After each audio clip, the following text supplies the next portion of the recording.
Les élections présidentielles du 25 octobre 2025 en Côte d'Ivoire étaient un complot bien organisé. Je l'avais souligné dans ma vidéo précédente.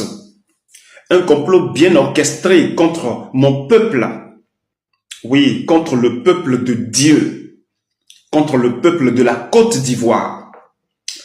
Ceux-là se sont levés pour dire que ce sont eux qui ont installé les grands édifices de la nation. Pour cette raison, ils ont le droit de poursuivre leur mandat jusqu'à la fin.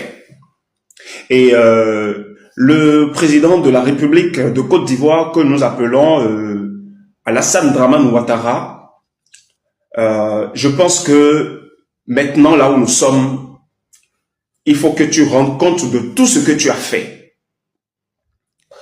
Tu dois rendre compte de tout ce que tu as fait. Celui qui parle et que tu écoutes cette voix n'est pas un humain comme vous. Non. Non. J'étais là dans le secret, j'observais tout. Mais aujourd'hui, puisque tout ce que tu voulais, c'était le pouvoir, tu voulais coûte que coûte devenir encore président du peuple ivoirien. C'est ça ce que tu voulais. Et malgré qu'il y avait les signes autour de toi qui te démontraient que ce chemin que tu empruntais n'était pas bon, tu fermais les yeux, tu poursuivais. Eh bien, tu as eu le pouvoir maintenant. Mais tu ne régneras pas. Non, non, tu ne régneras pas. Ce n'est pas que je te menace, Ouattara. Non, je ne te menace pas, mais je te dis les faits tels qu'ils sont. Tu ne régneras pas.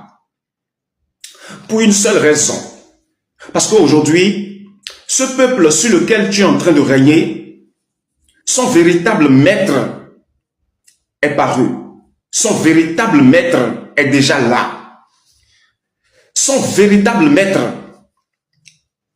celui-là même qui a toujours été persécuté par les hommes, celui-là pour lequel les gens sont traqués aujourd'hui dans le monde, ça se passe en Afghanistan.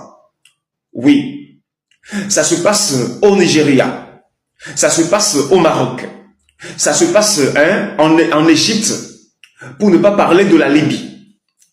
Oui, ça se passe en Chine. Pour la Chine même, c'est encore pire.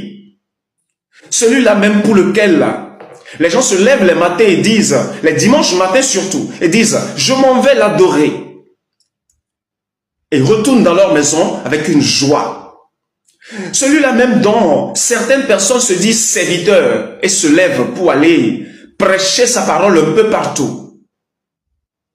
Il est le seul maître de ce